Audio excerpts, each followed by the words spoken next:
বাহুবলীর গল্প মানেই গল্পের শেষ। আমরা তো এতদিন এইভাবেই ভেবেছি, তাই না? কিন্তু এবার দর্শকরা নতুন কিছু দেখতে চলেছে। বাহুবলীর গল্প এখানেই শেষ হয়নি, বরং মৃত্যুর পর শুরু হয়েছে তার আরো বড় এক যুদ্ধ। মুক্তি পেয়েছে নতুন অ্যানিমেটেড চলচ্চিত্র বাহুবলী দ্য ইটারনাল ওয়ার পর্ব 1-এর টিজার। আর টিজারটি যে দেখেছেন তার নিঃশ্বাস থমকে গেছে এক মুহূর্তে।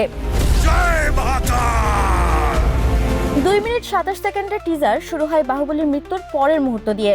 আমরা দেখি তার আত্মা পরলোকের পথে এগিয়ে যাচ্ছে। মহাদেবের সামনে দাঁড়িয়ে তিনি যেন শান্তিতে আত্মসমর্পণ করছেন। কিন্তু শান্তি বাহুবলীর জীবনে কি সেই শব্দটি কখনো মানায়? ব্রহ্মাণ্ড কা ভাগ্য। দৃশ্য পাল্টায়, আমরা চলে যাই পাতাল লোকের দিকে। অন্ধকার, ধ্বংসস্তূপ আর আগুনের রাজ্যে। সেখানে চলছে দেবরাজ ইন্দ্র আর ভয়ঙ্কর ভীষাসুরের ভীষণ যুদ্ধ। যুদ্ধ ক্রমশ তীব্র হচ্ছে। আর ঠিক তখনই এক ঝলক বিদ্যুতের মতো আবির্ভূত হন বাহুবলী। তার আগমনেই যেন যুদ্ধক্ষেত্র থমকে যায়। দর্শকদের চোখে একটাই অনুভূতি, বাহুবলী ফিরে এসেছে।